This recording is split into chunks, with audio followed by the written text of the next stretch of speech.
हरे कृष्णा, मैं गौरांग गिरिदास जी। आज हम भगवद गीता के श्लोक देखेंगे। आज का अध्याय है तीसरा और श्लोक है 37, 38, 39 और 40।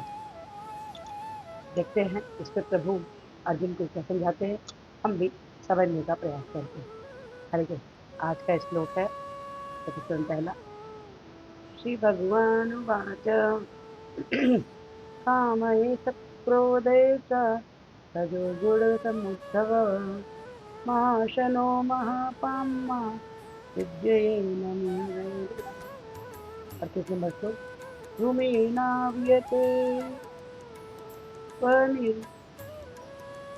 यतो दर्शो मलिन च यतो लिप्तेनावृतो सर्वस्तथा तेनैकमावृतम्।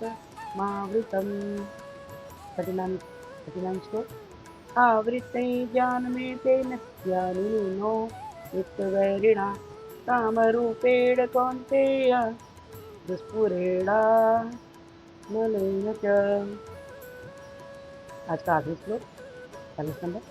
इंद्रियाणि मनोबुद्धिः अस्याधिष्ठानमुच्यते एतैर्विमोहयत्येष ज्ञानदा विद्यदेहिनम्। 37 नंबर श्लोक में प्रभु बोलते हैं, श्री भगवान ने कहा, हे अर्जुन, इस कारण रजोगुण के संपर्क में उत्पन्न काम है जो बाद में क्रोध का रूप धारण करता है और जो इस संसार का सर्वभक्षी पापी शत्रु है। आपने कभी भी देखा होगा कि अगर हम क्रोध में आकर कोई कार्य करते हैं, उसमें हानि किसकी होती है? जो क्रोध करता होता है। इसको इस बात से समझ लीजिए कि जैसे ये मान कि आपके सामने आपकी बहुमूल्य चीज रखी हुई है। मान लीजिए दूध का भरा हुआ पतीला।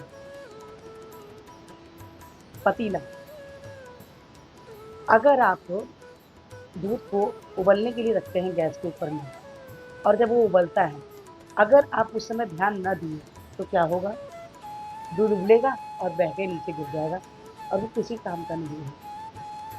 लेकिन आपको क्या करना पड़ेगा? उसके लिए पतीले के पास थोड़ी देर खड़े होकर, जब दूध उबल रहा है तो आपको वहाँ पे खड़े होकर ध्यान लगाना पड़ेगा, देखना पड़ेगा कि कहीं हमारा दूध उफन के बाहर न गिर जाए। लेकिन अगर उफन के गिर जाता है तो आपको क्या आता है? क्रोध आता है।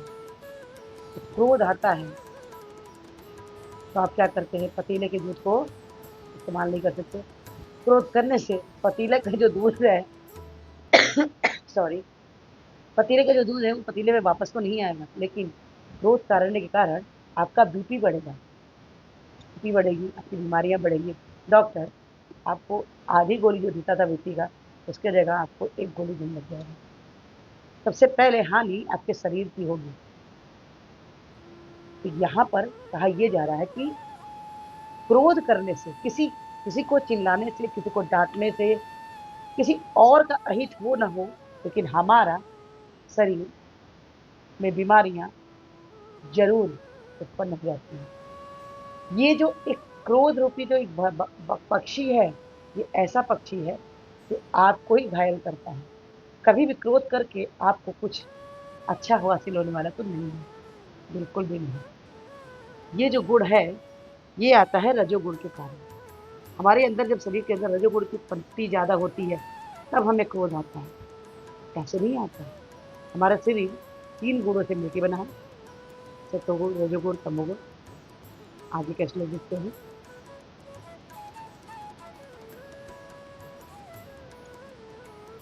जिस प्रकार अग्नि धुएं से, दर्पण धूल से अथवा भ्रूण गर्भाशय में आवृत रहता है, उसी प्रकार जीवात्मा इस काम की विभिन्न मात्राओं से आवृत रहता है। जब अग्नि जलती है तो आप देखते हैं कि धुआं निकलता है। जब भी आप अग्नि को जलाएंगे साथ में क्या उत्पन्न होगी? उसके साथ में धुआं जरूर होता है। और दर्पण अगर आपने लगाया है, अगर उस पर आप ध्यान न दें, कुछ समय बाद धूल तो पड़ता है। या तो ये कह लीजिए कि गर्भ में जो गर्भाशय में आवृत रहता है भ्रूण, उसको भी इसी तरह से आप समझ सकते हैं। अग्नि में जिस प्रकार धुआं रहता है, दर्पण में जिस प्रकार धूल रहता है, गर्भ में जिस प्रकार धूल आता है, उसी प्रकार ये क्रोध, क्रोध रूपी जो पक्षी है, जीव है, अग्नि को जलाना है, लेकिन किस रूप में? कृष्ण भावना भावित हो। उस अग्नि को अगर आप प्रज्वलित करते हैं, आपका जीवन बदलता है। आगे का श्लोक देखते हैं। इस प्रकार ज्ञान में जीवात्मा की शुद्ध चेतना उसके काम रूपी नित्य शत्रु से ढकी रहती है, जो कभी भी तुष्ट नहीं होता और अग्नि के समान जलता रहता है। कितनी सुंदर बात इस प्रभु ने इसमें इस श्लोक में कही है। बद्ध जीव जो है, बद्ध जीव जो आत्मा है, जो हम बंधे हुए हैं इस शरीर में, इस शरीर में जो बंधे हुए हैं, इसे छूटने का एकमात्र साधन है क्या? हरिचिंतन। ये जो बद्ध जीव है, ये जब शुद्ध चेतना हमारे अंदर आती है, किसके द्वारा बताई जाती है शुद्ध चेतना हमारे अंदर? किसके द्वारा आती है? एक गुरु के द्वारा। तो गुरु हमें मार्गदर्शन करता है कि हमें शुद्धता से मार्ग पे चलना है। किस तरफ? हरि की तरफ। हरि की तरफ चलने का जब हम मार्ग अपना आगे बढ़ाते हैं, कदम आगे बढ़ाते हैं, तो हमारा जब हृदय शुद्ध होता है, तो हमारे अंदर क्रोध की जो ज्वाला होती है वो शांत होती है, लेकिन कृष्ण भावना भावित जो ज्वाला है वो प्रज्वलित होती है, बढ़ती है, और हमें उसी अग्नि को बढ़ाना है। आज का आगे का श्लोक देखते हैं। हमारी जो इंद्रियां हैं, मन तथा बुद्धि, इस काम के निवास स्थान पर है। इसके द्वारा यह काम जीवात्मा के वास्तविक ज्ञान को ढककर उसे मोहित कर देता है। जो हमारा जो ये माया रूपी हमारे आगे पीछे सभी तरफ चारों दिशाओं में जो विराजमान है माया, वो ये जो इंद्रियां हैं ना हमारी, ये संयमित नहीं होती। इंद्रियों को कैसे आप संयमित करेंगे? आप कहेंगे इंद्रियां संयमित करना क्या आसान है? यही बात तो अर्जुन ने भी पूछी थी।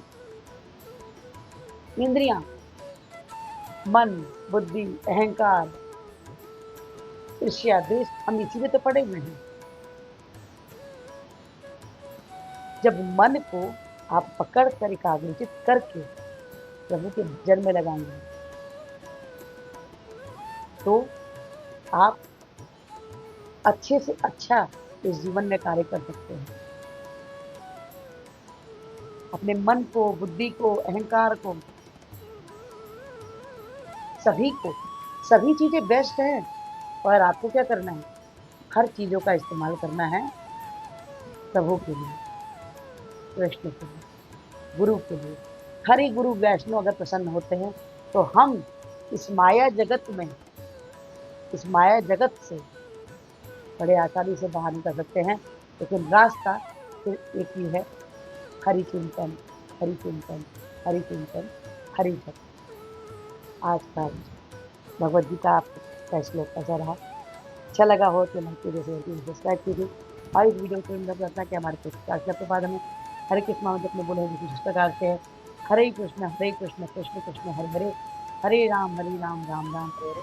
तो हरे कृष्ण नाम जपिए और कृष्ण को सबसे प्रिय बन जाइए। आज से एक माला जपिए, अच्छा होता है। 2, 2 से 4, 4 से 6, 6 से 8, 8 से 16, जैसे 16 माले रहते हैं, कृष्ण के हरे कृष्णा के पात्र बनते हैं। तो आज से ही एक माला जपनी चालू कीजिए। हरे कृष्णा, राधे राधे।